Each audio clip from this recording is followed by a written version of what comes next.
What's up, nerds? Welcome to Let's Pod and Play, episode 1 of season 2. We're back. We're bringing it back. Ed, we're back with Pod and Play. Yay! How excited are you? I'm so excited to be Pod and Play with you guys. I know, I'm so excited. I'm so excited. We are playing Tomb Raider, the definitive edition, for PS4 and Xbox One. We're doing this because we've been wanting to do Tomb Raider for a long time, right? We've been wanting to do Tomb Raider and Rise of the Tomb Raider for a long time. Yes. And the movie is coming out in about 2 weeks. So Ed and I are probably going to try to go see the movie, and I think we're going to have maybe a review discussion on the movie if we get around to seeing it. But we want to shine light on maybe.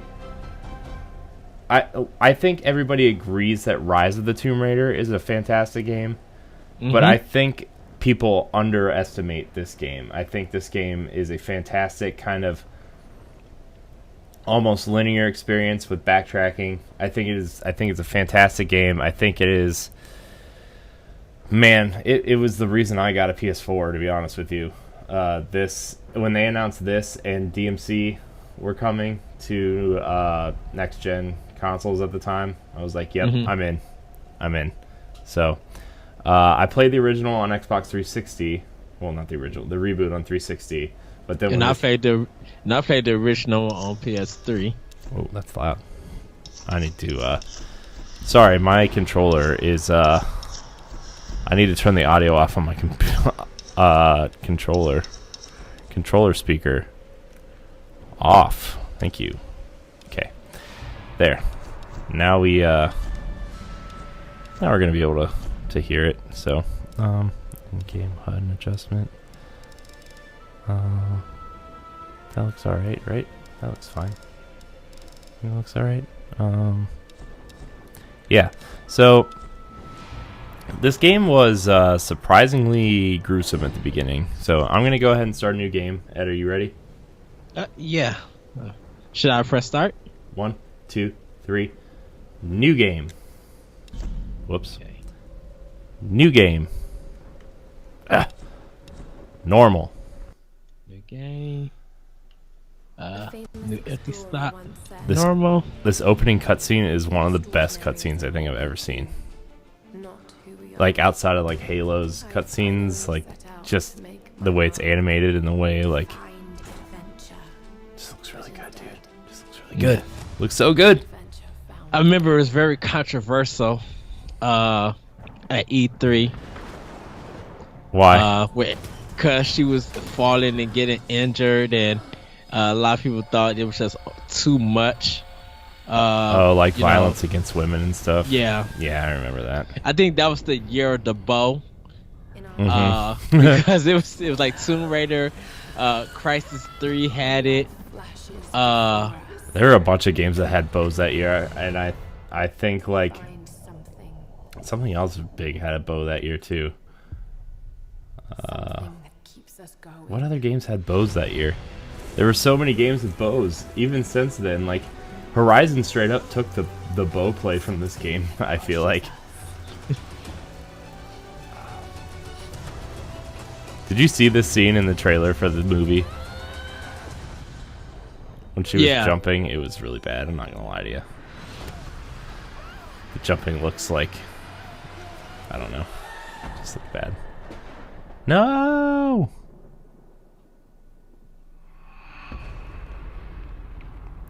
No! Why do you don't have like no coat or anything, and you know it's raining? Let's see how good this game holds up besides the character model. Because, like, the only thing they really changed out from the original, is I think they bumped it up from 30 frames a second to 60. And they switched out Lara's character model, specifically, because they wanted to show off the amazing hair physics. And if you go back and watch the original and watch this, the hair in this game looks really good. Like, comparatively to that first game, so... And I think they did little touch-ups to the other character models, but I remember they made such a big deal that they were replacing Lara specifically, and you can tell she looks way cleaner and way more like animated than everybody else in this game. Right. So, ooh, who was that? Aw, man, Tomb Raider's so good though. Great Enix presents. Oh, I remember like doing this the first time. Dude, this game has some jump scares that like I was like, ugh! Like I would physically jumped. Like there's a point where you're like crawling through to survive and someone like grabs you by the legs early on. And I was like, what's happening? Crystal Dynamics. Being held upside down. But the one thing that I remember from this game when this reboot came out, gosh, look how good she looks in this game. Like the animation and the lighting and just, oh, it's so good. It is so good. This is still like one of the best looking games. This and the sequel, but this, like, especially for the time. Mm-hmm. Like, I mean, this game came out 5 years ago. So, oh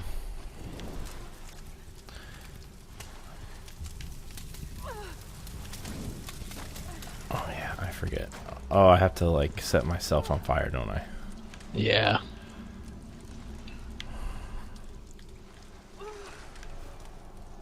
I don't. Why am I not setting on fire? Why am I not on fire yet? Yeah, well, she... Oh, we gotta swing sideways now. Got it. Nailed it.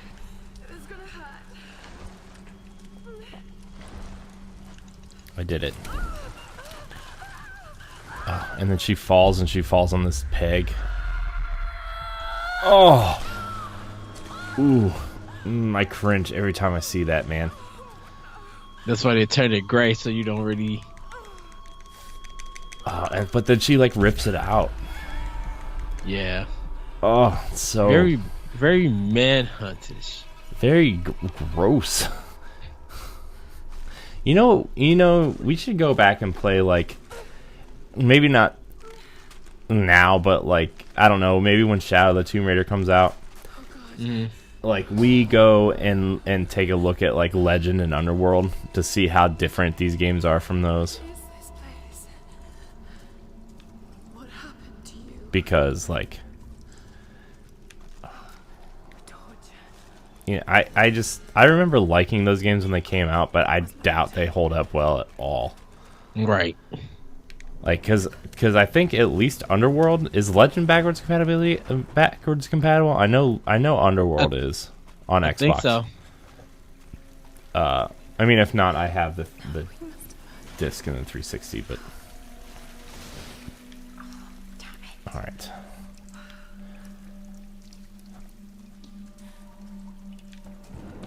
L1 to examine the environment. Okay, so... Right, I need to get up here. I need to set this thing on fire. So, on the Xbox, mine is like the X button. So I wonder if yours is square. Probably. Yeah, the light thing's on fire, yeah. Yeah. Yeah,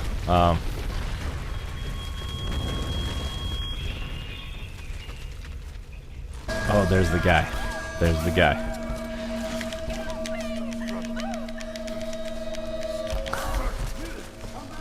Ooh, yeah, I forgot that rock fell on that guy and it just crushed him. So. I can hear you waggling your controller. Yeah. It is weird because I can't do it like this. I always gotta take and use my other hand. I really want these games on Switch. Like, I don't even care if they're the 360 version. I really want these games on Switch, like really bad. You know, and I wonder if that's one of Panic Button's secret projects is Tomb Raider on Switch. But see, I don't think so, cause yeah, I don't either. But it would make me really happy. I think Square does a lot of their port stuff in house. Cause I wonder who ported Iron Setsuna.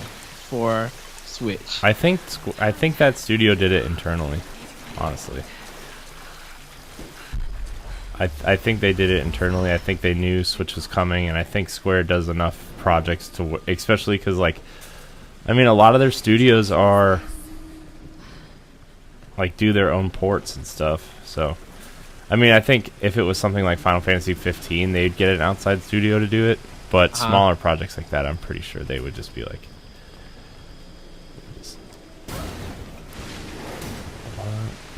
I don't remember what to do here. Okay. You gotta light 2 sides. Remember? And then you gotta try to fill it with water, I think.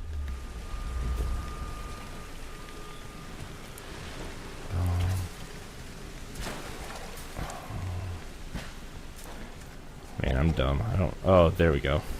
Got it. This guy. And this guy.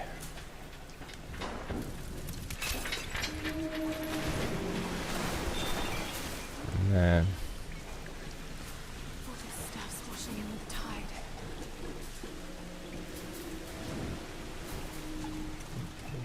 Did that.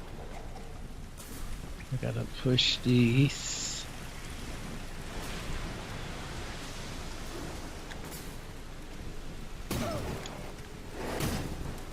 Push that. I think maybe I have to jump onto this now.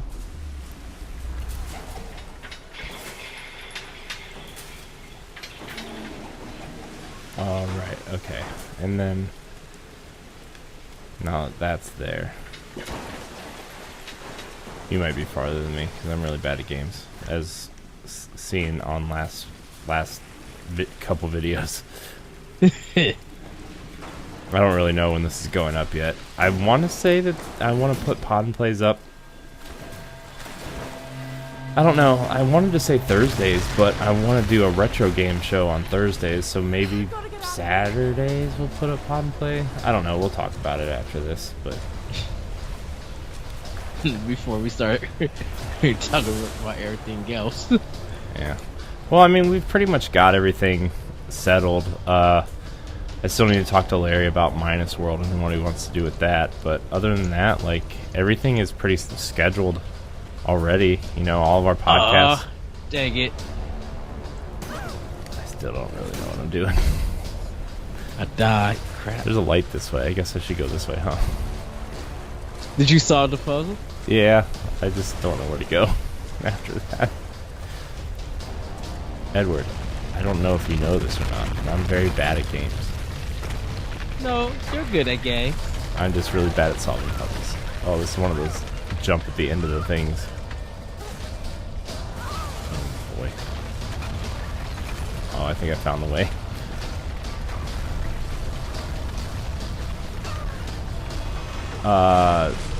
And then I'm moving, because Minus World is going to go in that Wednesday slot that 20 questions was taking up.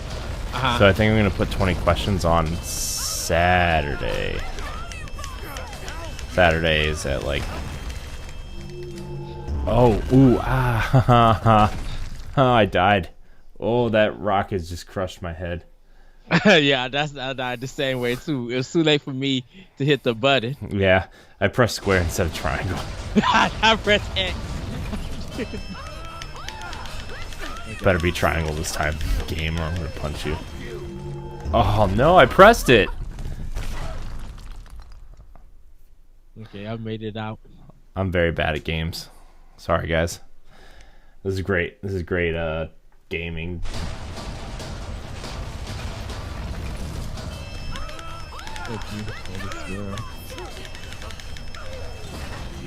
Alright, I punched him. Oh, that guy. Ooh, that guy just got his head smashed. Okay. Well, as long as it wasn't me, he got my head smashed.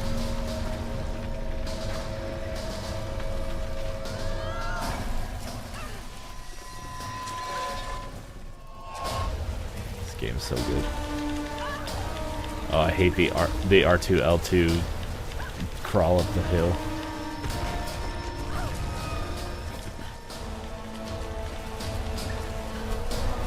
Controller down here so people don't hear it.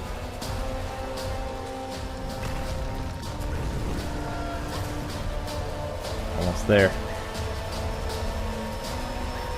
This game starts out so different from Rise of the Tomb Raider.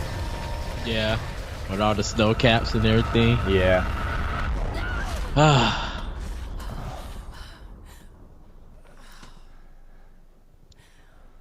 Yes, we did it. We did it. Where are they?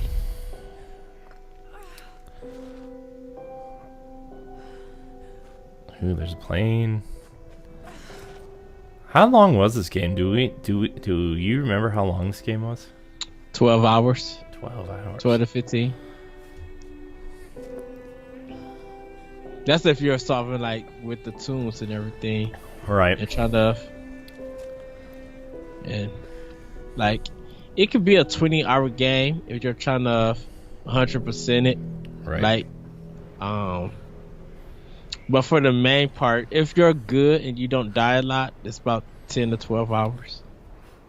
Man, even as like an up-res PS3 game, this game looks fantastic. This game looks amazing. Yeah.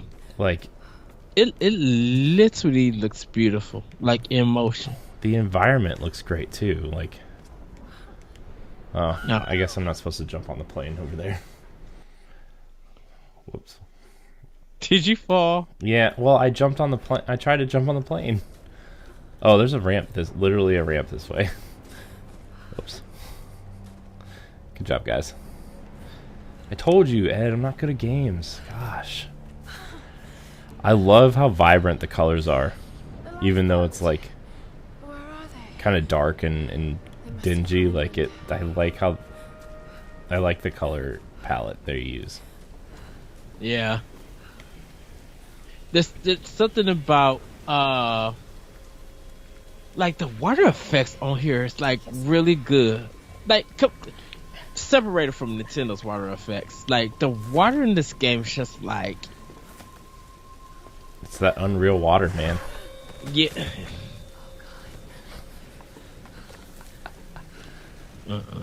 Get it? But I mean, it's just, it goes so good with the environment that she in. Yeah. Like how they got the fog and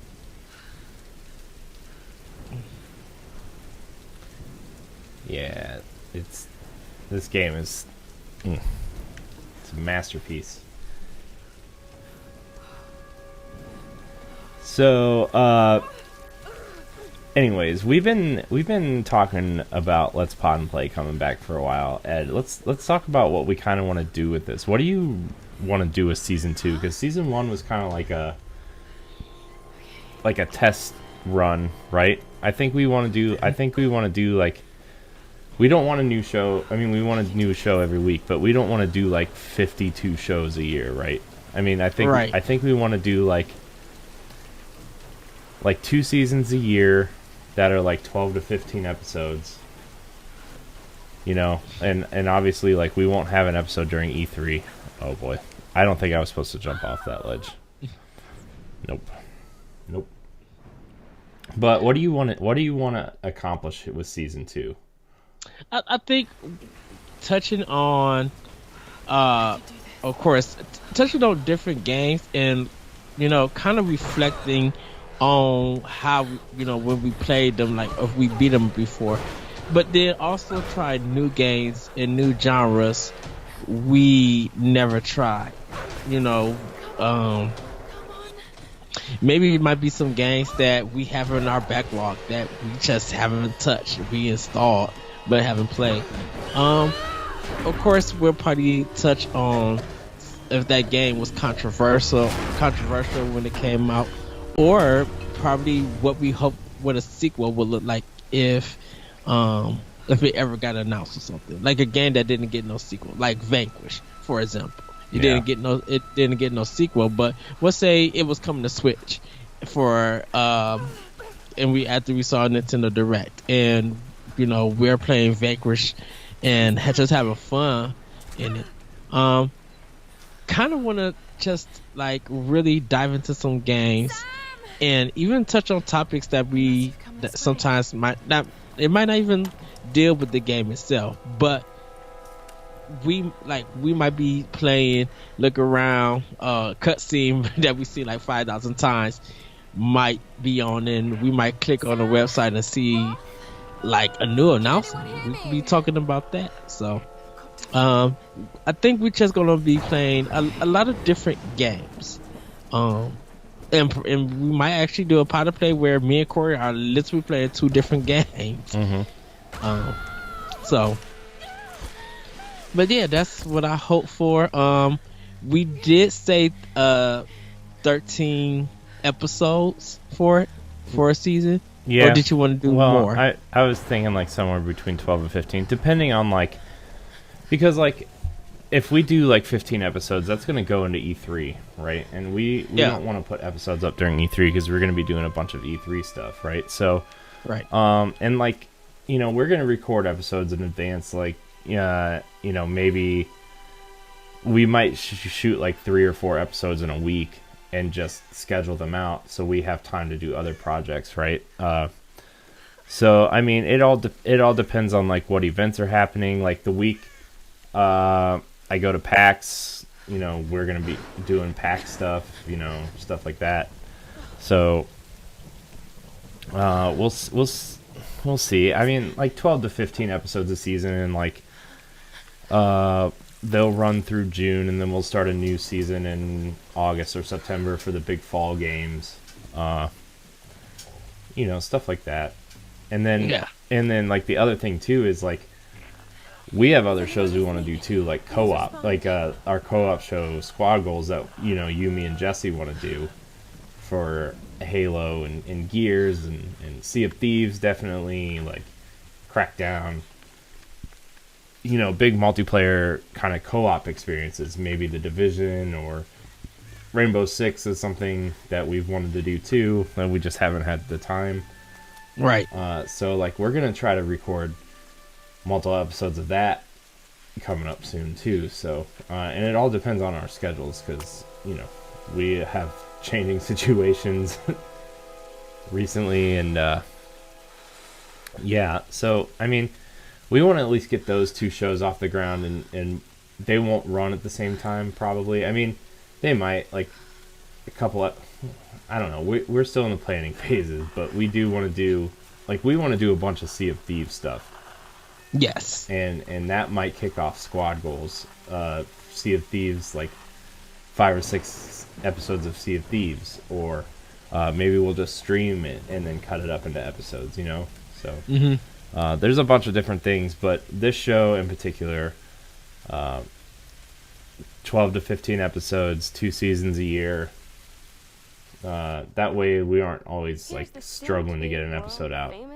Because I think that was our problem with season 1 was like we would record like 3 or 4 episodes, and then once those were kind of filmed and whatever, like we kind of lost track of time, or our schedules didn't connect, or we were just too busy. Yeah. And so but I'm excited that we're doing this though. I really am. Yes. It's exciting. Yes. Now I was thinking about this as a topic, and I don't know how you're gonna feel about it. So hopefully it's not offensive or don't be scared by it. When I was taking my shower, I was kind of thinking about if a mature game could ever if a game could ever be rated mature just by using its narrative, meaning that it doesn't contain any sex or any blood or violence, that there was something like take Firewatch, but its narrative with being spoken is something that's like very controversial. Yeah. Maybe we should play Firewatch and talk about that, or Gone Home and talk about it. Yeah. Like, I mean, like when we get to like that topic, and unless you want to talk about it now, but I mean, well, I was doing it to create conversation, and I kind of just wanted to pick your brain about it, because I kind of wonder if can mature. I mean, can games with an M rating actually get their rating because of its narrative alone? That it's actually maybe it's M rated because it's a social issue narrative, and it deals maybe with abortion or something, and it there's not too much gameplay, but the narrative that's being spoken or that's just being shown gave it an M rating. Yeah. Yeah. I mean, a short answer, and like I do want to revisit this topic, but like my short answer is I think we have movies and stuff that are PG-13 and R that don't have any of that stuff in it, right? I mean, I don't see why games would be treated any different. I think avoiding violence or like sexuality for a mature game would be difficult, just because like the storytelling aspect of games isn't quite there yet, right? I mean, there's a few standouts there. Don't get me wrong, there's a few standouts that have great stories, but it's still not at the point where movies and television are in terms of storytelling, right? Like good TV and movies. Like don't get me wrong, there's bad movies and TV too, but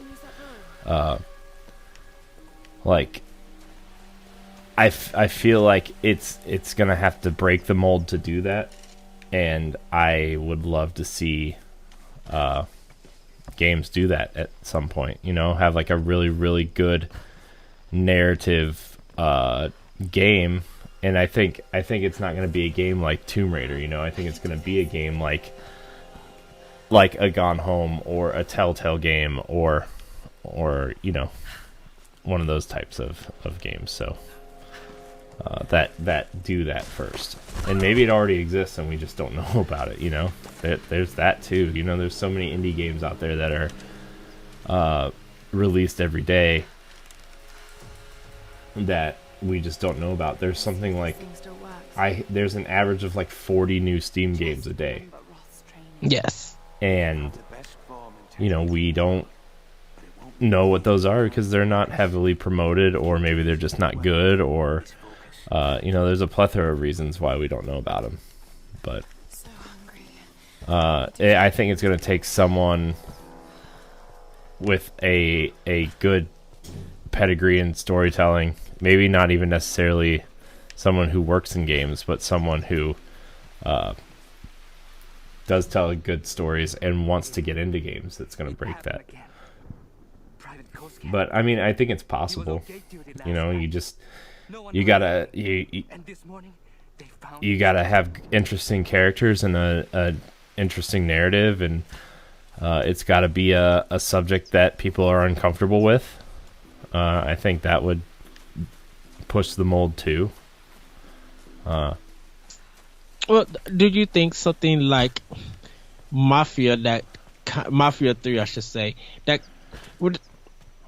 We should play Mafia 3 for an episode. Yes, I have it for 1 and 4. Yes. I kind of wonder if you remove the gameplay from Mafia 3 and just see the issues that it dealt with in that game, would it still be M-rated because of, or would a game that has a clan-like antagonist, could that alone give it an M rating?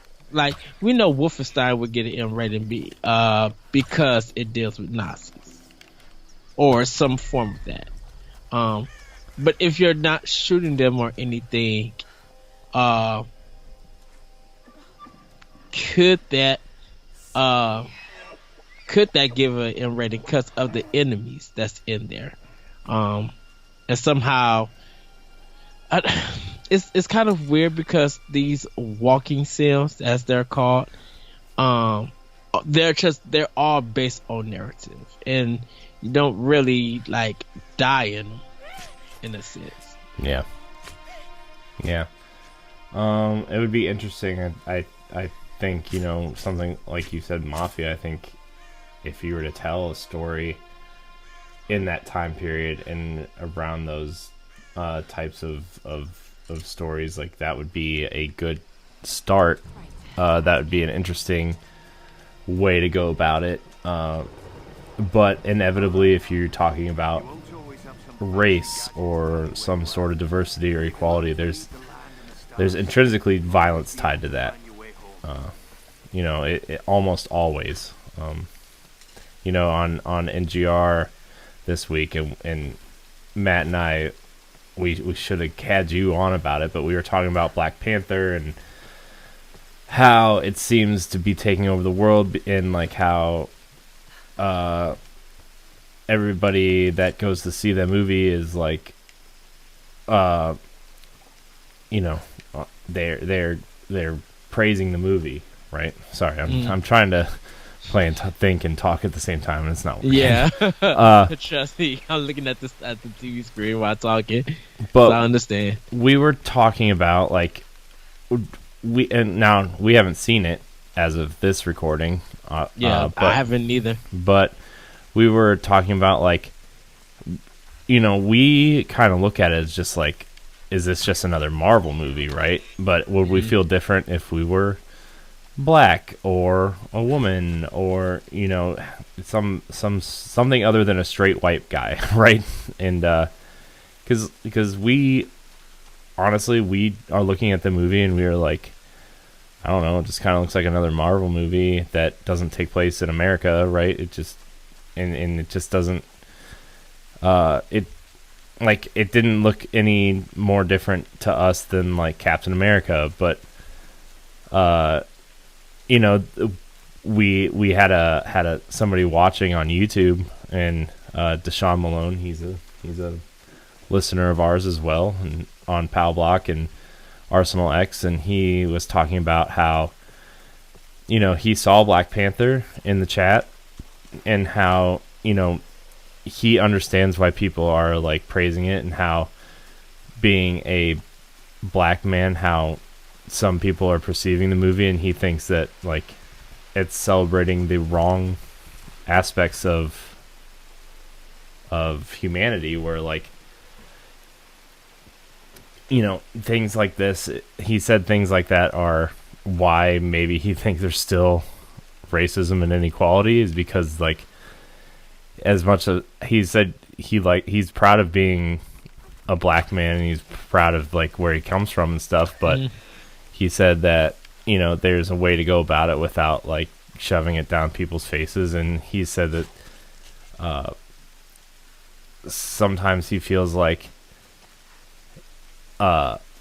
people are so loud to be proud, like they're so loud when they're being proud, that it irritates people, and that's maybe why there's still racism. Because people, but like, well, like I said, I don't have anything to say about it, because I'm a white guy, and I haven't seen the movie, and I don't. Well, I think this is the thing about it, is that a lot of people feel that Hollywood is kind of whitewashed.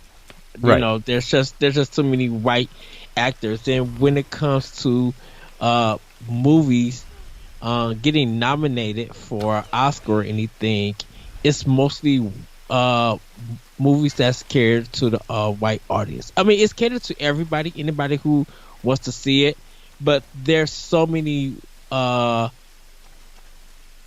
people in it that a lot of narratives and a lot of stories that different minorities can say and produce, it gets overlooked by maybe like some period piece or this director, you know. And if you look at the cast, most of it's Caucasian, and they may have one Asian or one Spanish or one black person. Then you got stereotypes and stuff. Just like enough to check the box that they have that. Yeah, almost. And I think because Black Panther is being so successful, and a lot of people just around the world are going to go see it. I mean, going to see it and stuff, and tickets being sold out. It's trying to show that, you know, diversity from the black community in movies don't have to be about a gangster life. Don't have to be some low budget indie romantic comedy. There's a lot to offer, and if there of directors and movie studios could just give that opportunity to everybody, then that not whitewashing, because that's kind of catering to a white audience, wouldn't feel just cater to a white audience. That people could learn more, that there's enough creativity, but not just from a white man or a white woman and stuff. There's so many ideas and takes on different genres of movies and stuff. Right. Yeah, I mean, I'm not trying to be like I just brought it up for the sake of the conversation. I'm not trying to be like an ignorant white person or anything. I just brought it up because like that's what we were talking about, and we were talking about diversity and stuff, and like I think it's great that like Black Panther's super successful, and I think we need more of that. I really do. I was just coming from the fact that like, oh, it just looks like another Marvel movie. Yeah. and to be honest, a lot of people or some people should kind of judge it that way.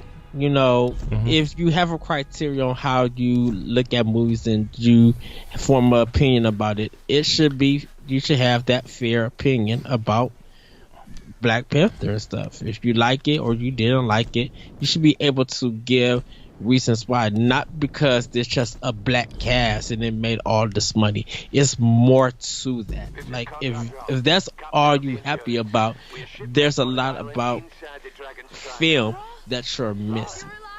And a lot of people are not taught about film and stuff. And I think taking a film class is for people who want to learn about that stuff and go deeper.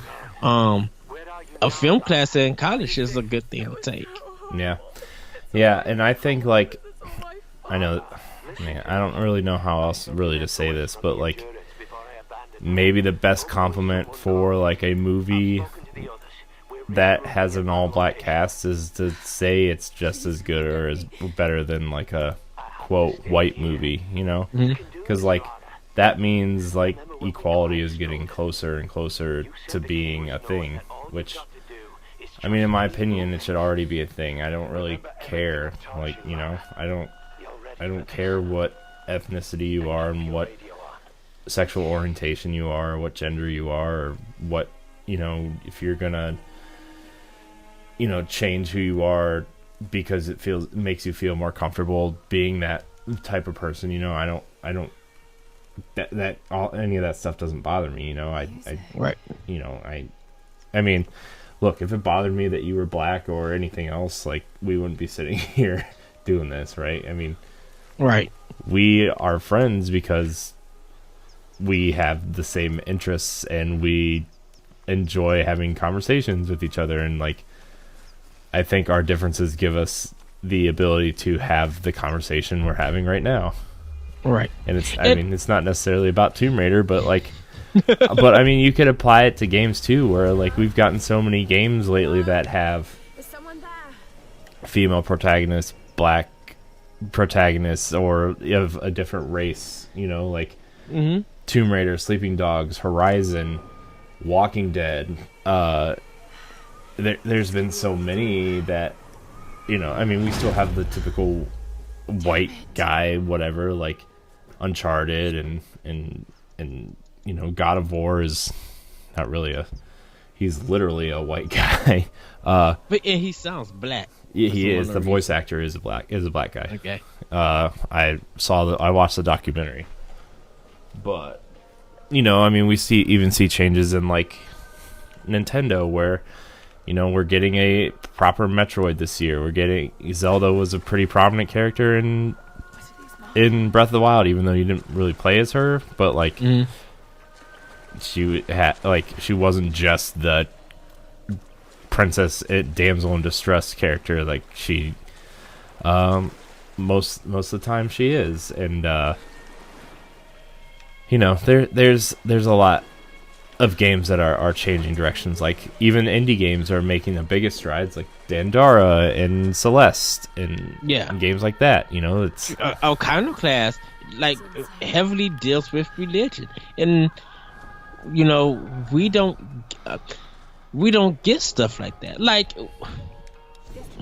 I think to me, like Resident Evil 5, I think from a black perspective and looking at the black community, they blown it out of proportion. I was just like,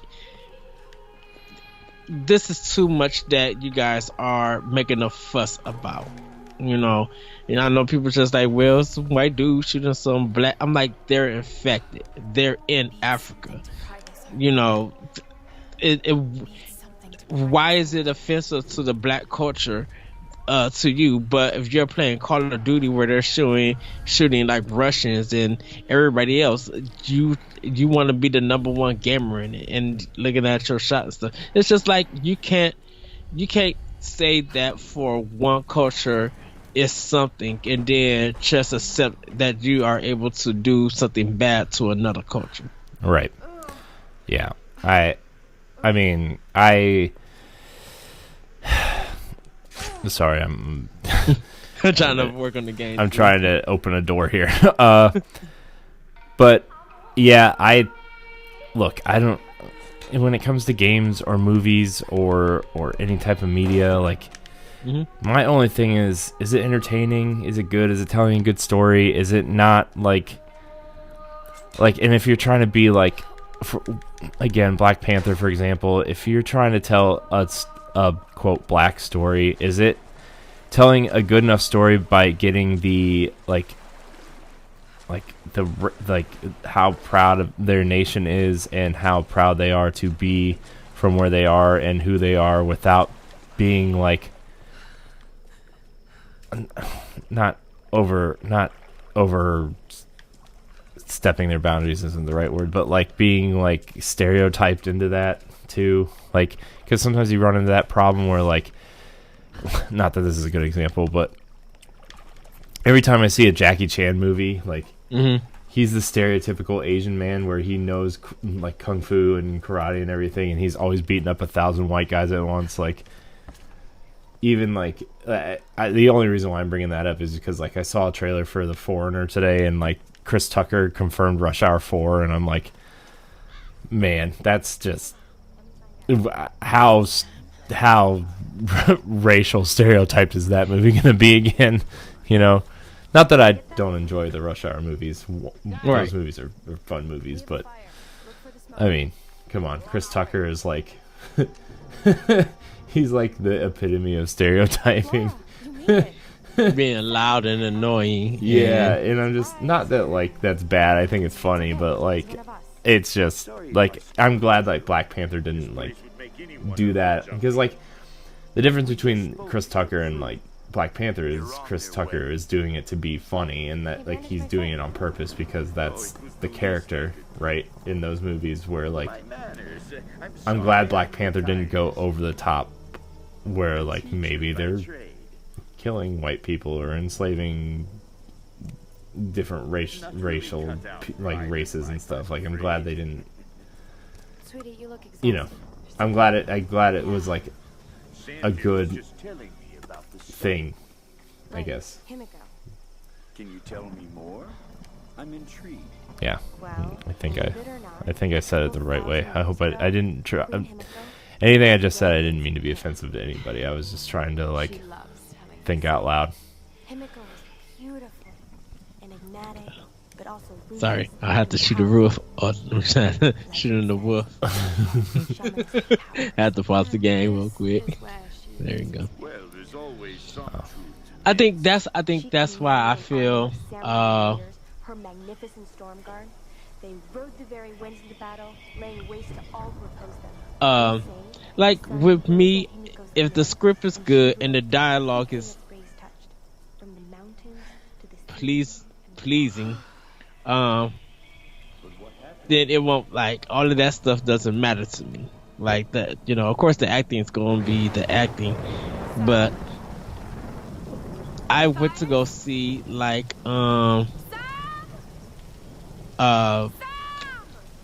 what is that movie? Crap, cannot think of it. It was like the third part of the Maze Runner. It was it's a different name. Death Curse. Is that the one? or Death Wish or something like that. And I literally rolled my eyes because they were just pandering so much in this movie. It's like it lost its way, and it felt like they threw something together to make a story.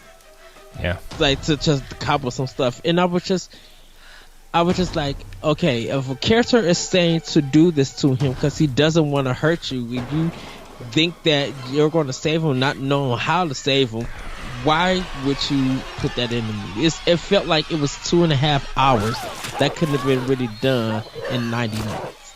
And that might seem harsh, but if I'm at Black Panther and I experience something like that, I'm going to say the same thing. People might not like it, but I'm just like, well, if this is a problem in this movie, I have to judge it just like that. Yeah. You know, people get on me that I like Punisher Warzone, and I do. I love Punisher Warzone.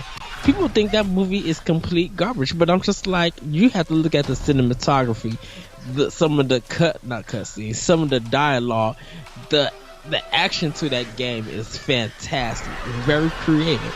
The lighting and stuff is really good. There's so much in this that it doesn't get its due.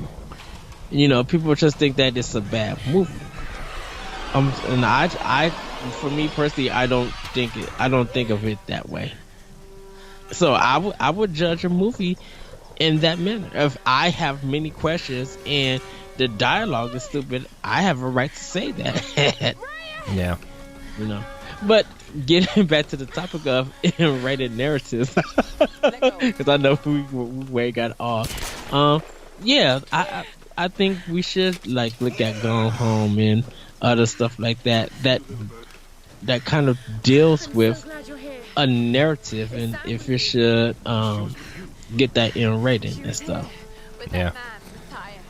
Yeah, I totally 100% agree with you on everything you just said.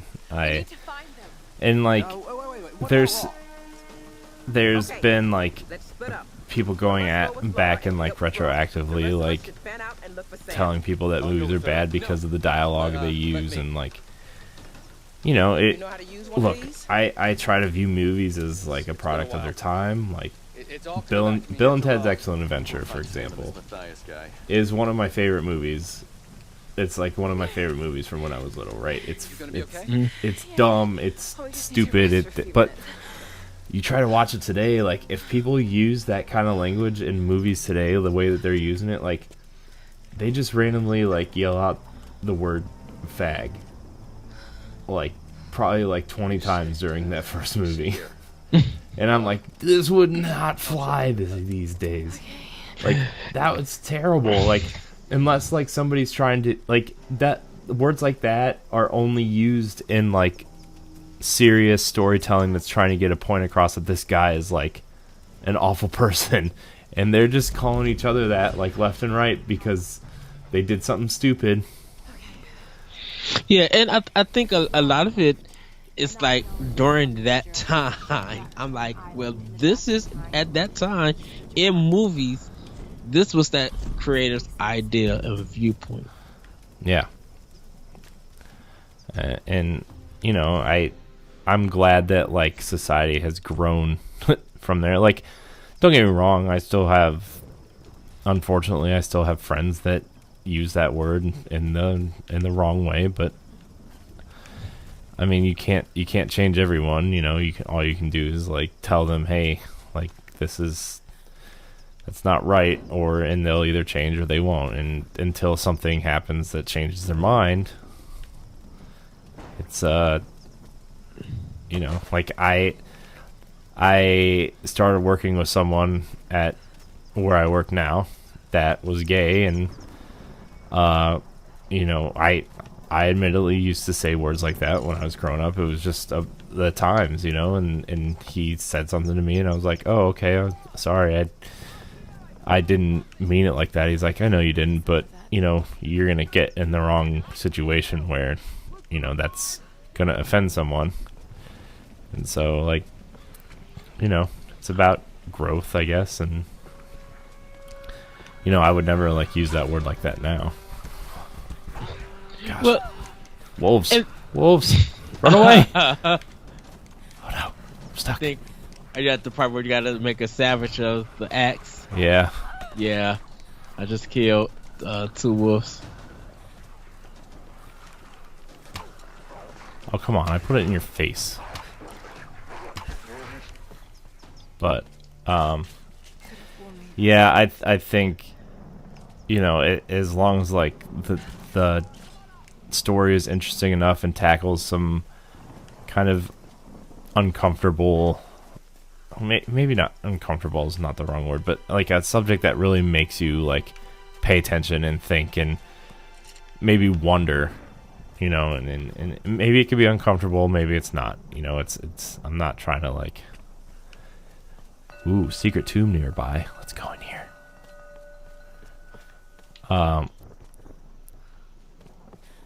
Can I go in here yet? Can I go in this? Can I go in this first secret tomb without like the pickaxe? I think maybe I can. Where was I going with that? Oh, I think that like makes you really like think and grow, and you know, maybe it has some uncomfortable moments, maybe it has some funny moments, maybe it has some great character driven stories. Mm-hmm. But I think you could I think it could work. I really do.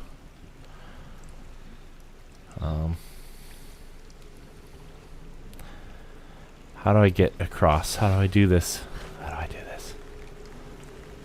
Shoot the glass lanterns. What does that even mean? Oh, this glass lantern. Haha, found it. I think it'll be a few years before we reach that though, because like I said, storytelling in games isn't the greatest.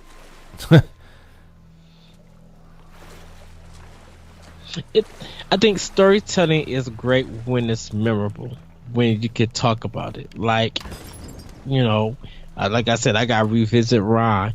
I love the story in Horizon Zero Dawn.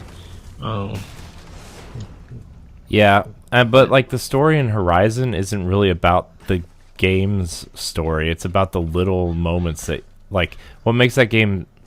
I shouldn't say the story isn't good in that game. It is. But I think like the diversity in the characters you meet. Yeah, and provided and the stories that happen throughout the game are the important ones, you know. Exactly. So, well, come on, burn the boxes. Why isn't that not burning the boxes? I thought that's what I was supposed to do. Okay. Oh. Ed, I'm very excited that we're doing this right now, by the way. Yeah, this is a good conversation. Cause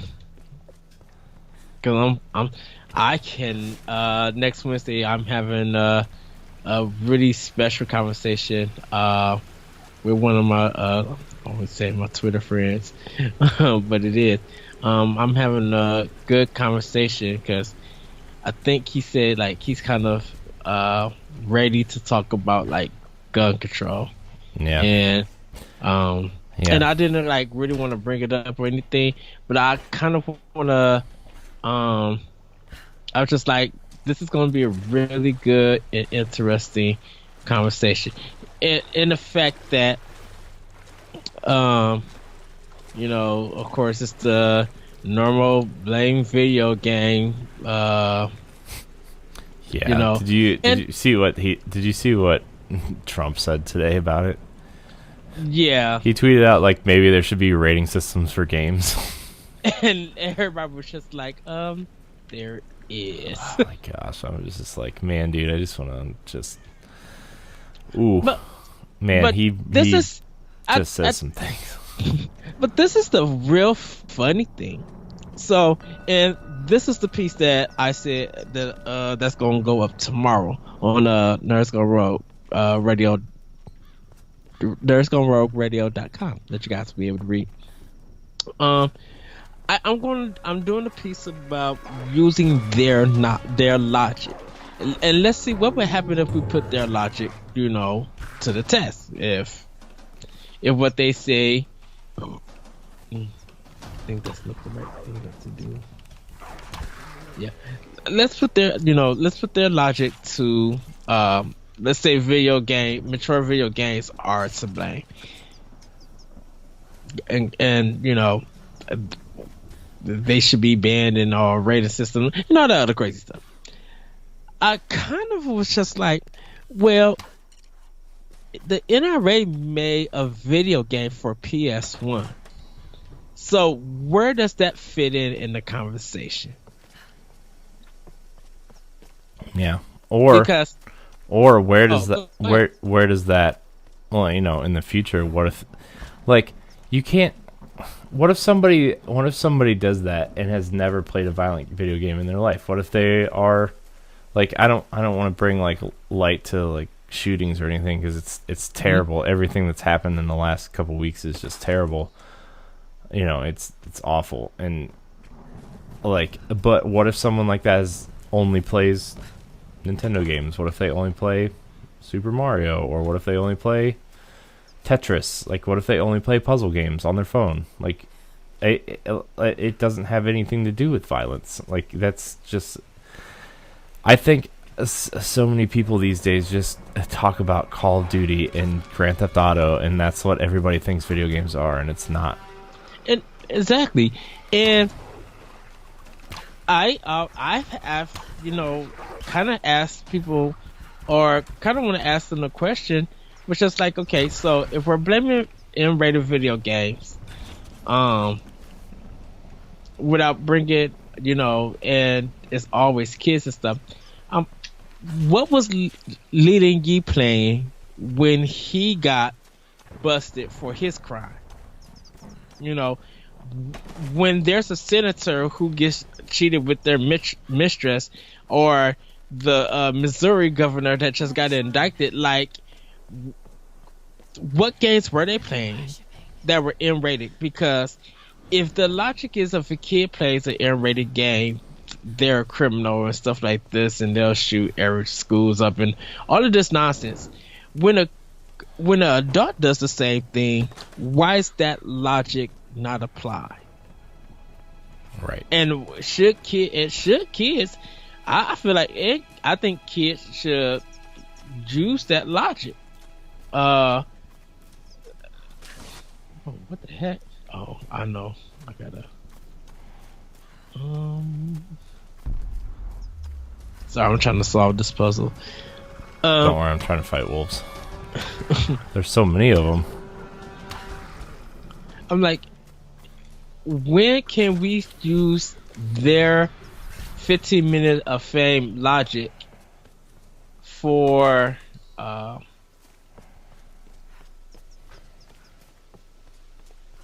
use their 15 minutes of fame logic for their crimes? Right.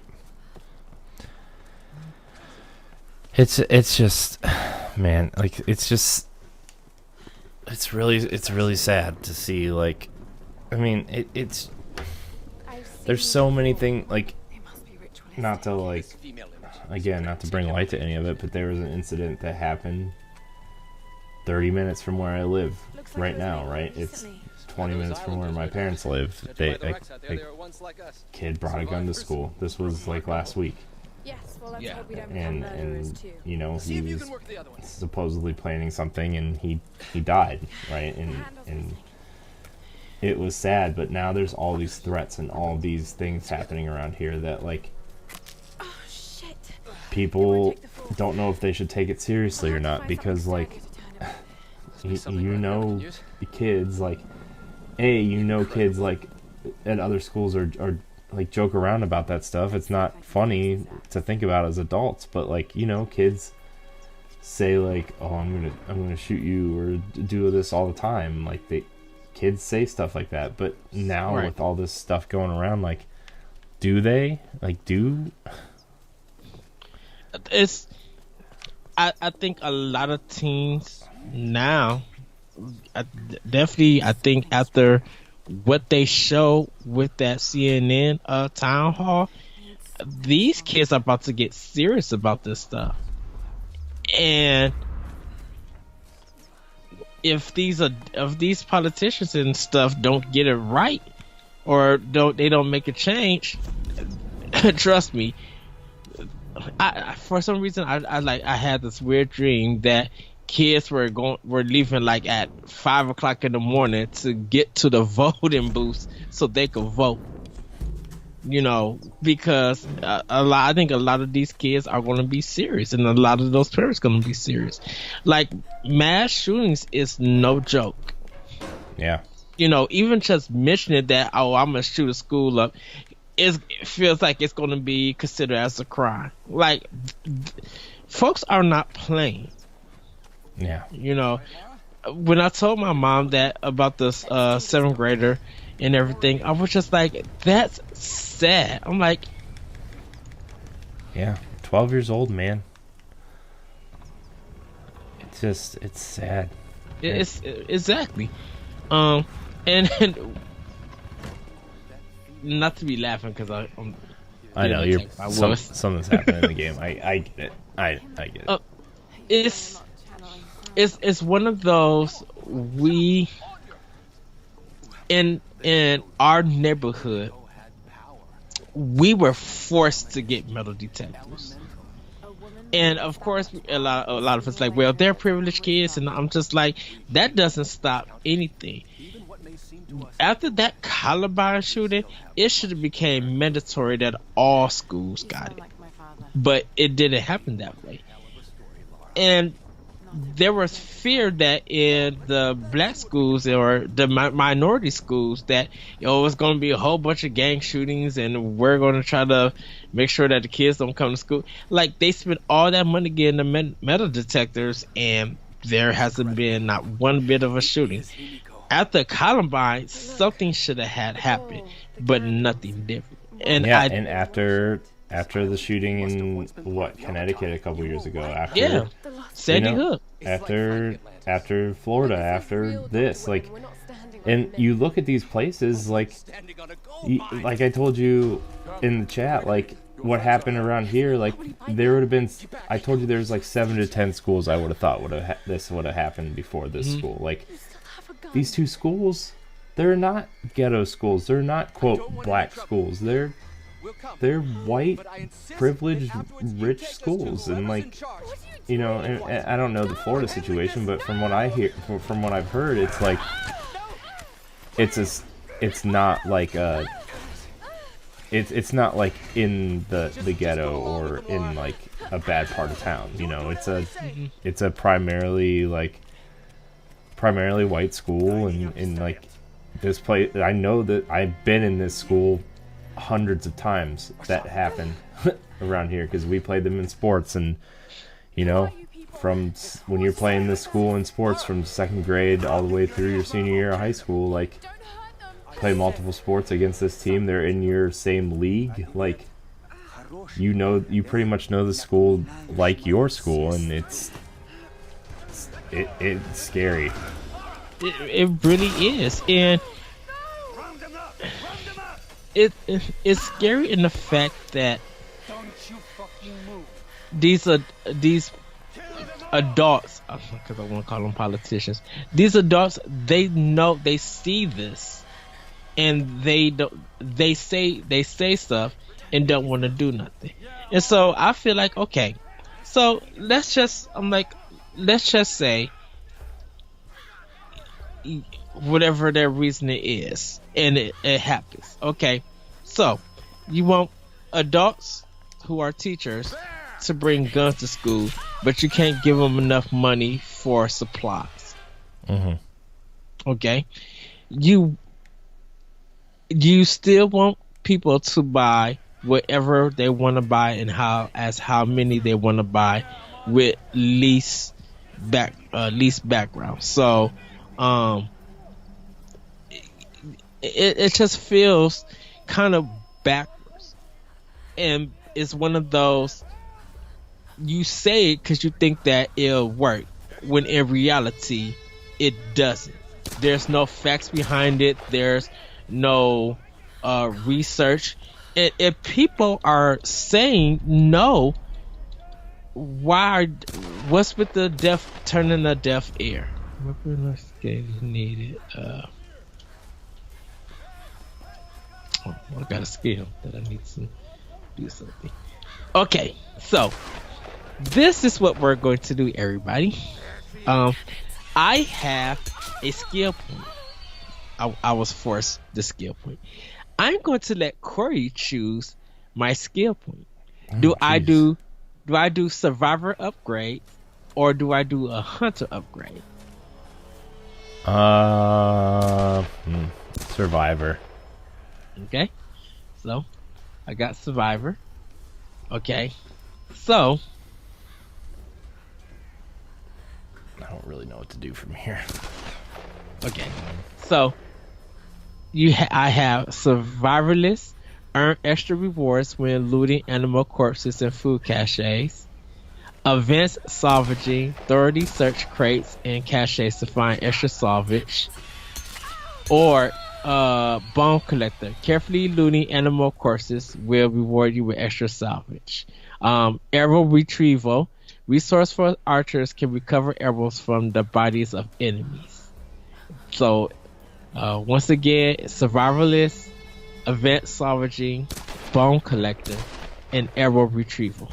Which one should I go for, Corey? You have every right to degrade what I get. I think you should get arrow retrieval. Okay. And I got the arrow retrieval. All right. Ed, I don't know where to go. My hands are tied. Did you upgrade the You upgraded the axe? Yeah, my hands are literally tied. I'm stealthing through this area. Did you finish the temple? The secret temple? No, I couldn't get in because it said equipment required. So I'll probably... no, that's just a special thing. Oh. That airplane is the secret temple. Oh well. Go in there and solve the puzzle. I will after this. I'm in the next area already. I'm gonna have to travel back there.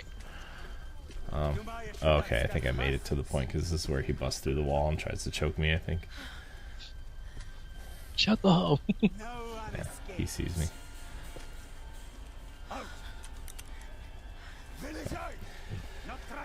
Oh, man, we've been going for an hour and a half already.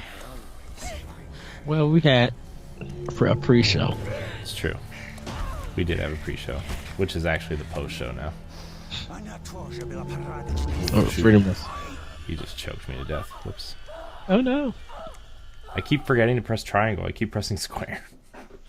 Shoot, I kept forgetting to dodge the wolves and pressing Y. I'm so used to rise, like when you dodge, it kind of gives you like a button prompt and you'll be able to counterattack. Yeah. But this game still looks like really good. This guy's really greasy though. Oh, I just bit his ear off. That's gross.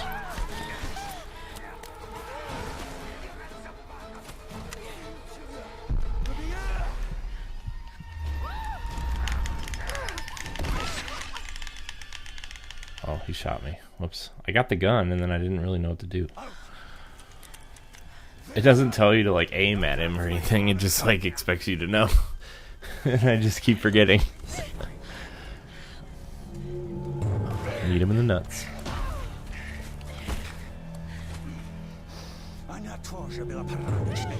Bit off his ear. Knocked choked him down. I think that's what I like about Rise, when hiding in the bushes and then they're coming in and taking them down. Dang it. Man, I missed again.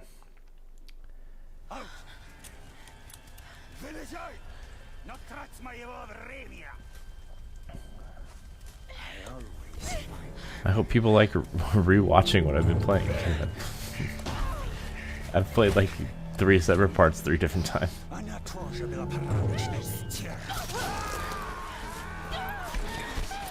Oh man, this game is really good though. I really do want to replay this game, I think.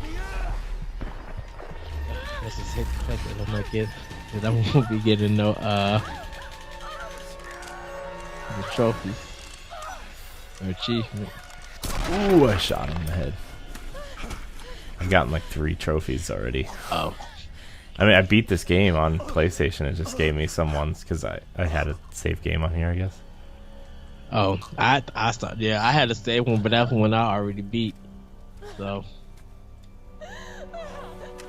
She just killed that guy. That was awesome. I really want this game on Switch. Have I said that this episode already? Oh God.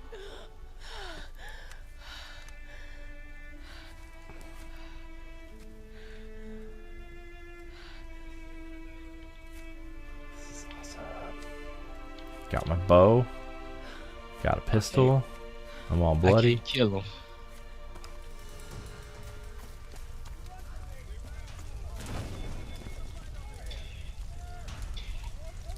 If I had a PlayStation camera, I could switch weapons by voice control. Nice. But I don't have a camera, so I don't really care.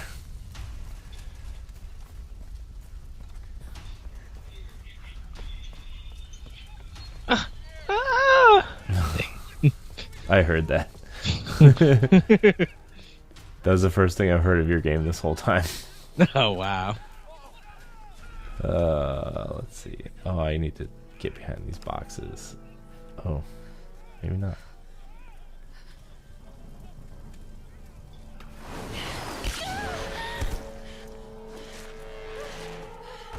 Got another one. She went down over there. Man, the 60 frames per second for a cutscene with a shaky camera is really giving me a headache. We know you're here. There's nowhere to run. Shit.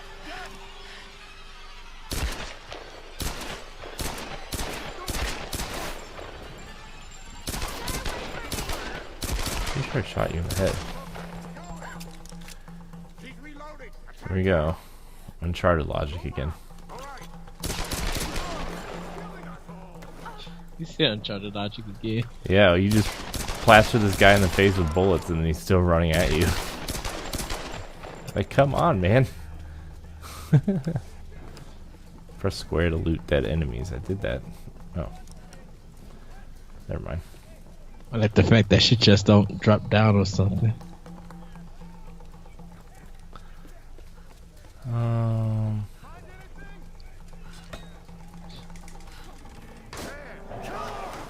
Nailed it. Oh, they're setting the house on fire. Good job. What the heck? I pressed the white button.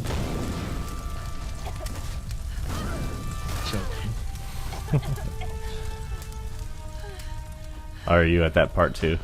Yeah, and I pressed the Y button. I know it doesn't. It didn't read it for me either the first time. Oh man, this is fun.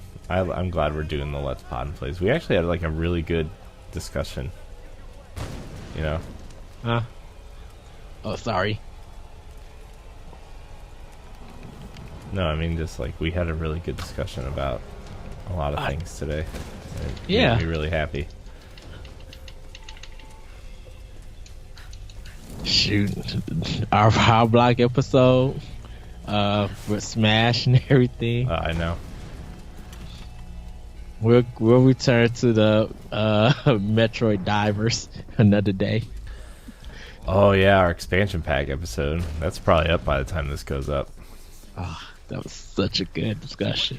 I gotta make a cool intro to Pod and Play.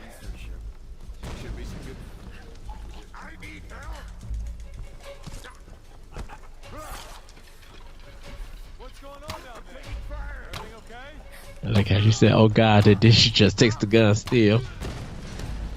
Yeah. Oh jeez. Nope.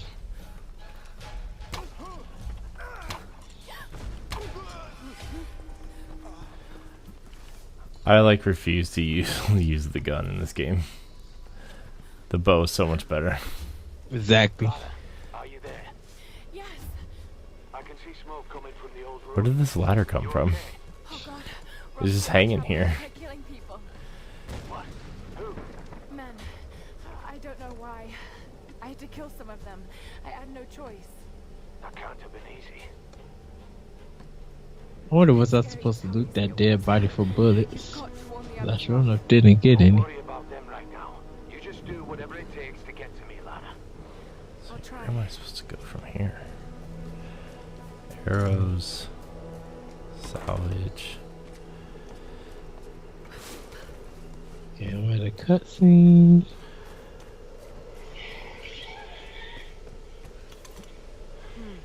Some kind of container. Who left these behind? Where is this? Ooh, a campfire. Nice. The thing about nightmares is sooner or later you wake up. Oh, I can fast travel now, looks like. Cool. I don't want to fast travel yet. So. Full on arrows? That's lame. Let's get out of this conflict, and then I think we'll end the episode here at the end of this conflict. Okay, so shut those two. Come on, I shot him in the face. Okay, I gotta pause this game real quick. Okay. And the reason why I'm pausing it is because, so I shot dude in the face. Why does his body like fold? Like it's so odd with the physics. It's ragdoll physics, man. But it's so bad. I know. I was just like, Look at this guy running at me with a bow like he's a gangsters wielding bows and arrows sideways.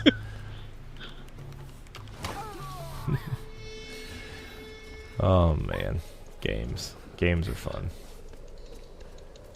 Games are great, you know. exactly. Well, this is the part they showed off in the first demo where she's like sniping people in that, like in the ruin area. I remember that. I remember how cool that looked on Xbox 360. It's like, whoa.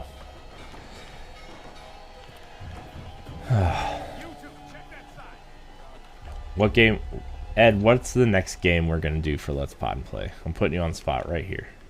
I would actually like to touch. I'm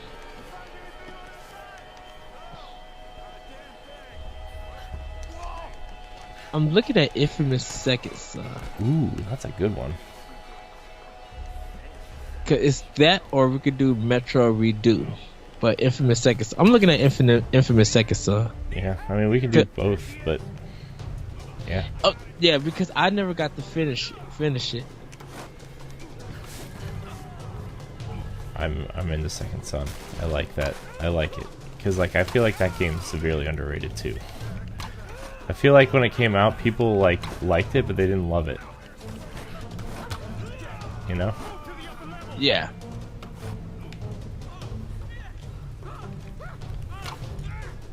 I'll make sure that... I have that on my system, so I should be good to go with that one. Oh, no. Boxes are... There are not enough boxes. Oh, that guy's got explosives on him. I do not like that. Oh, no. No.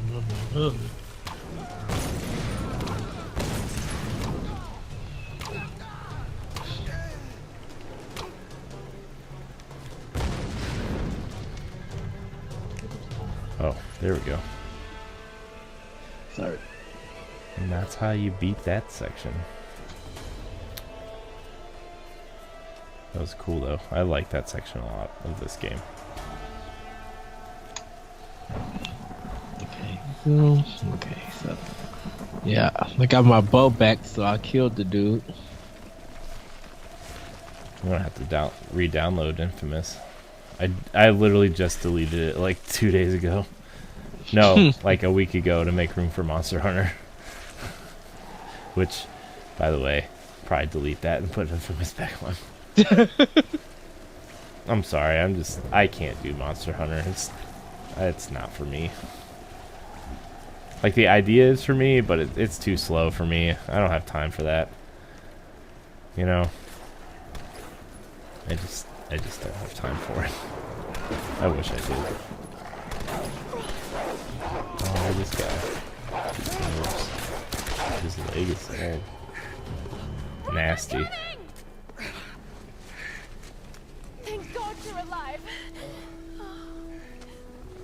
His leg is like super nasty. It's good to see you two, girl. Sorry, they did a real number on your leg. No, looks worse than it is.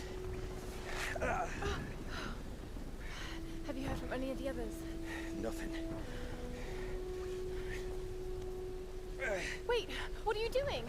The wolves took my food pack.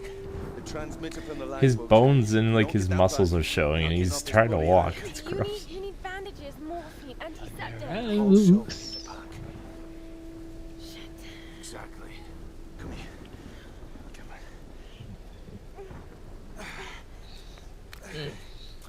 on. Sorry, everybody. I had an apple pie somewhere on my bed. Oh, don't do this to me, you northern bastard. Dude, them Pokemon fruit snacks was the bomb.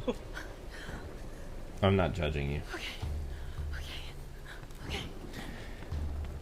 Oh man, dude, when Pokemon comes out for Switch, we're gonna do some online battles. Oh yes. Maybe that. Your fire type versus my grass type. Yeah, I'm gonna win because fire beats grass. Let's see. I'll probably lose though, because you know how great I am at games. All I gotta do is throw my leech seed, and who knows? I got other Pokemon.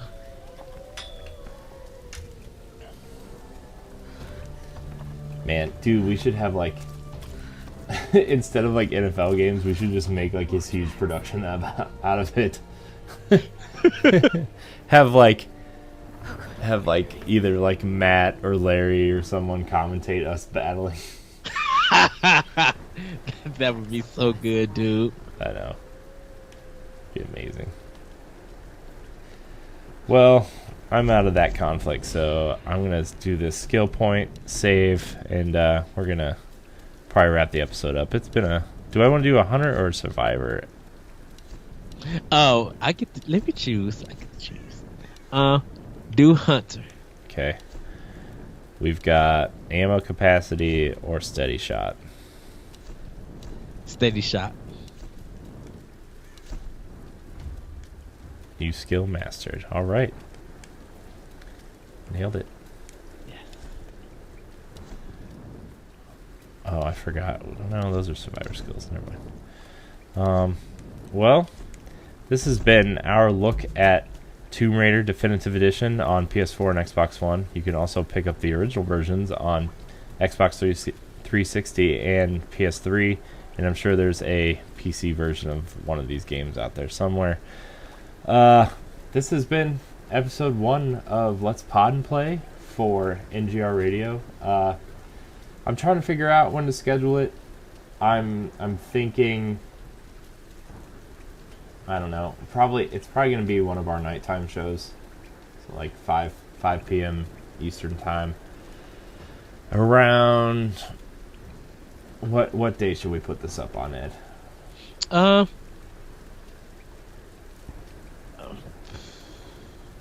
Because we only got we got Power Block going on. I think Saturday. Saturday's good. I like Saturday. Saturdays? Okay. So Saturdays will be Let's Pod and Play. Thursdays are going to be our retro show, where that one will probably only be about half hour, 40 minutes on classic games. But yeah, Saturdays Well, then we'll put it up on Saturday mornings then. Yeah. Okay. So 9 a.m. Eastern time, Saturday mornings. Sounds like a good plan. Like, subscribe, and share, I guess. Those are the terms we use. Yes. YouTube.com/NGR Radio and Twitch.tv/NGR Radio. We're going to stream some stuff there, too, especially our co-op show, Squad Goals. And Hammer Bros Academy is also going to be streaming there. So, as well as all of our podcasts. We're going to start streaming all of our podcasts there. So, follow us there. Download our podcasts, NGR Radio, Nintendo Power Block, Arsenal X, Nerds Gone Platinum, World 1-1. I didn't miss any, did I? That's 5, right? 1, 2, 3, 4, 5. Yep. Yeah. Arsenal X? Arsenal X, I said it. Oh, right after Power Block. You Ah. can find Ed on Twitter at @ThatRetroCode. You can listen to his show, Optional Opinion, on SoundCloud, iTunes, Google Play, and other podcast apps. Yay. And you can check out his new writings on ngrradio.com, and you can find my writings on ngrradio.com. You can follow me at CoreyandHD on Twitter and Instagram, and find me on a plethora of other podcasts. Let's see here. I know you guys are tired of me wiggling this camera around Lara's character model, but I'm going to do it anyway. So, thank you guys so much for watching. Stay tuned for some bloopers that we did in the pre-show, and yeah, you'll see some N++ and some Shovel Knight in the pre-show. So, post-show, whatever, bloopers. Yeah. I'll have a better exit next time, but we love you. Like I always say, hey, let's pod and play. Bye, everybody.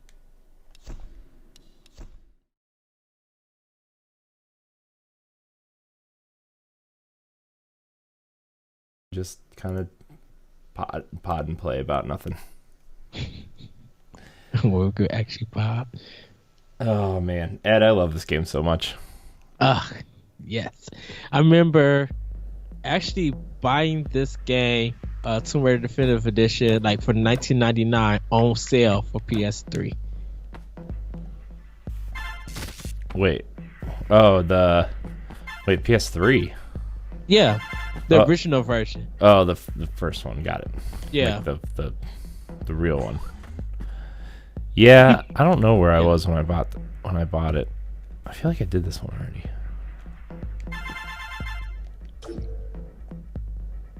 And then when I seen that it came out for one of PS4, since I was just like, well, since I'm getting Rise, and because another reason why I got an Xbox One, I was just like, yeah, let me get that definitive edition for like $7. Yeah. I got it the day it came out. I couldn't wait because I liked the Legends games, but I just remember forget, maybe it was Game Informer that I read the article in for Tomb Raider Definitive Edition, or the reboot, and it was just her kind of not looking like Lara Croft that we've grew up with, It was just really this weird oh, it looks like they're copying Uncharted type thing, and is this really where we want Tomb Raider to go? But obviously it was pretty good, so but I love Tomb Raider a lot. I can't wait for Shadow, or whatever they end up calling it, but I mean all sources are pointing to that, right? Shadow of the Tomb Raider. So, oh geez, what are these lasers? What is happening? Oh no, I don't like it. I do not like this one bit. Oh geez.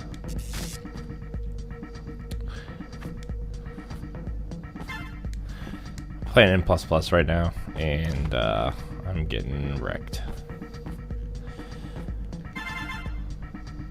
Do not like it. Well, I like it. It's just when there's a rotating laser that goes around the whole level, it's not exactly exciting.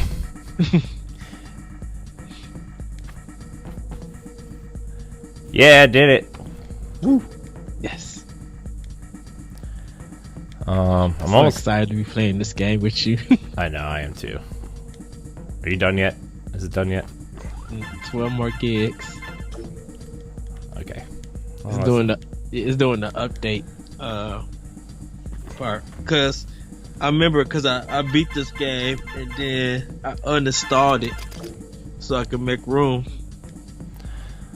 Cause I was just like, when I beat it, and they're like, there's no need for me to like really have it on my system. Right. And so now I'm just like, it's funny. So my Xbox says games 67, app 17, memberships 1, ready to install 6, updates nothing, and then Quay, or Q or whatever, Tomb Raider Definitive Edition. I'm just like, oh, okay. I was just like, I got more than 67 games, but all right. Yeah, I think there's only like 10 games installed on my Xbox because like Gears and Halo are so big. Like the 4 of those games take up my whole hard drive, you know. So, like, I think Gears and Halo, like Gears 4 and Halo take up like 300 gigs of like each of them. So, Yeah. so. Oh boy, M++ is busting my balls right now.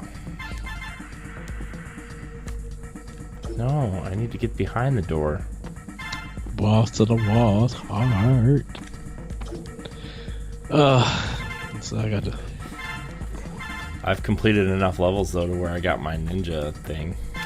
So that's Nice. exciting. Oh, jeez. I hate these gold pellets because there's bombs behind the ones I need to get on the other side of this door. And it's like, oh, every time I move wrong, they blow up. Ooh, did it. Oh gosh, now I'm...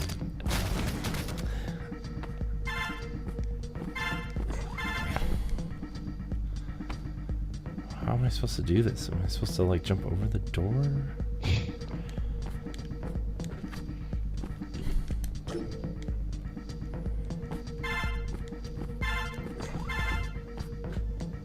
Gosh, this is not even... It's not even possible, Ed.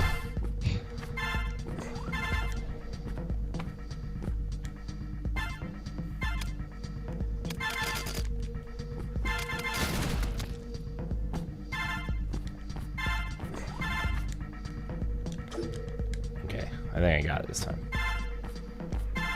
Or at least I know what to do. Oh, that was bad. Yes. I got past that part in Doom that I was stuck on, so now I'm at a room and I'm trying to get this room that when I kill him, it gives me armor Nice. along with energy. Nice. But shoot, I need to try to get my armor level up. But I don't think there's a way to like literally get powerful all the way through. And this don't have no new game plus or anything. So it's just like, this sucks.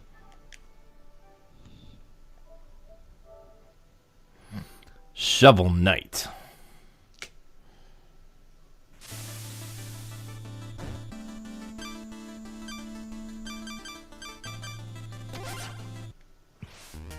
I love this game.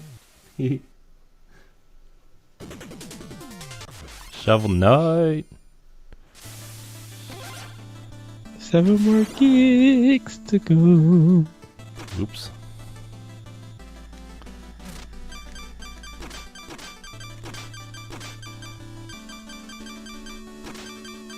Forgot I had Shovel Knight on my PlayStation. Yes. I guess we're gonna play that for. We're just gonna play the first level. It's so much fun. But for chivalry, it says. Oh, the soundtrack's so good too. This first level's music is so good. Yes, it really is. I can't stop watching this. We are not even safe in camp anymore.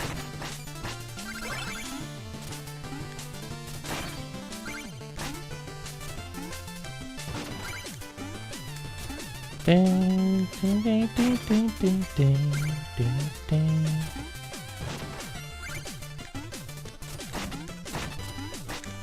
I need Shovel Knight in Smash Brothers. Let me tell you, need it. Please.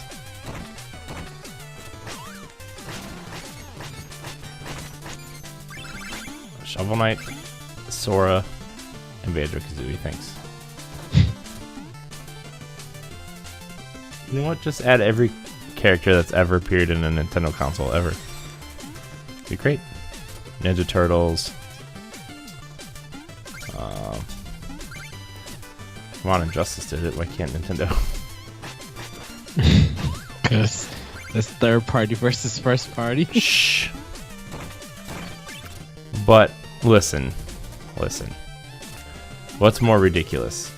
The Ninja Turtles fighting Ganon or Bowser, or Ninja Turtles fighting Batman? Come on. I guess it's the first one. Yeah. Shh. You're not supposed to agree with me. Why? I don't know. Why can I agree with you?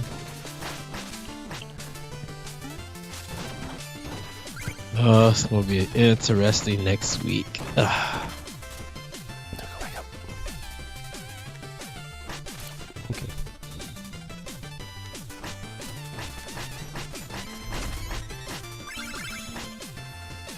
Shovel Knight is really good. He's got some horns on his head and a shovel to fight with. Oh.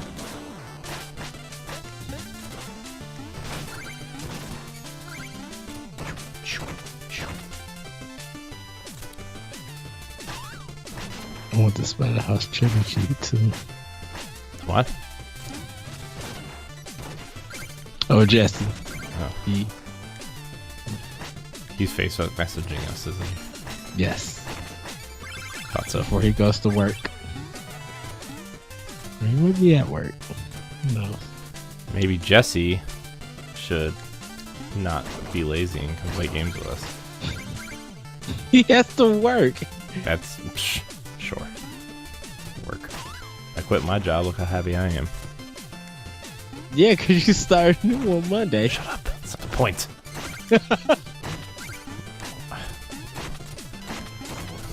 Good. Waking up Saturday morning. Not waking up Saturday morning? Well, I'm talking about me. Oh. Just waking up Saturday morning and be like, oh, Corey's song. That's right. Hi, boss. Yeah, I might get up early Saturday to do some recording of stuff. I want to do like a Saturday morning like cartoon stream, but like for games. You know? That'd be cool.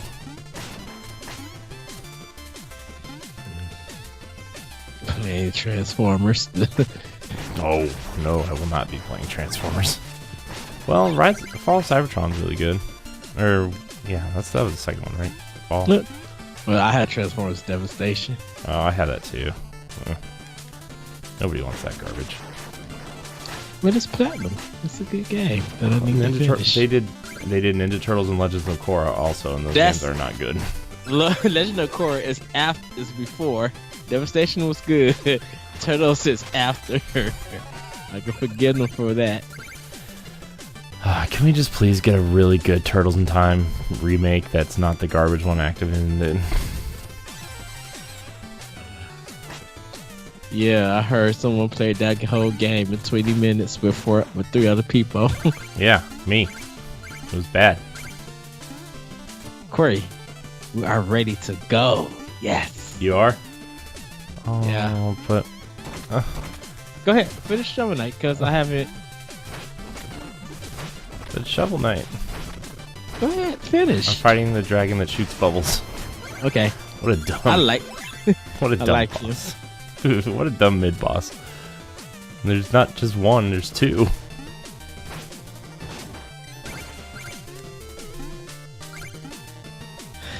I love Shovel Knight's music. I can't hear it right now though, because I have my volume down. But that's okay, because you'll be able to hear it on the video, and I'd rather you guys enjoy it and not me. Tomb Raider. It's just waiting for me. Lara Croft is my boo. No? Okay, sorry.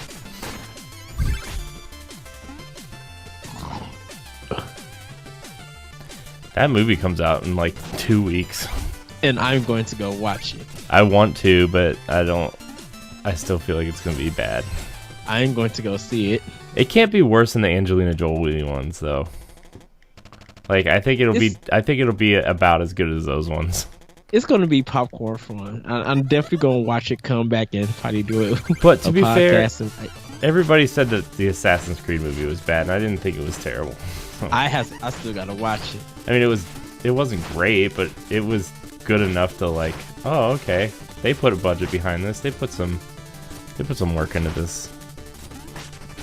Oh yeah, yeah. Take that. Trophy.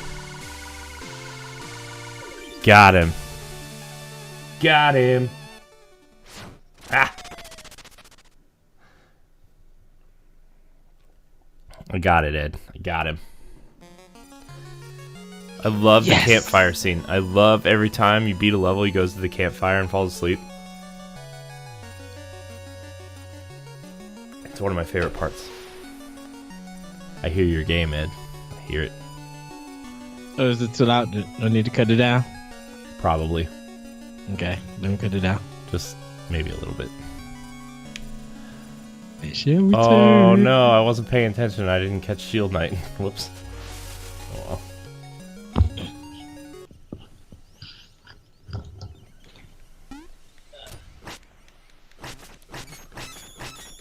Always put your fire out.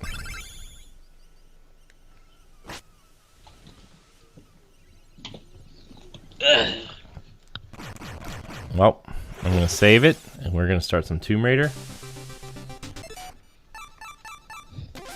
Alright. Well, that was some Shovel Knight, everybody. Shovel Knight's a great game. You should play it. But that was our pre-show. It'll actually be on the post-show, because now we're starting Let's Pod and Play. Ed, are you ready? I'm so excited for the first episode of Let's Pod and Play Season 2. Yes! Alright, here we go. Here we go. Hold on, where are we at? That's not us.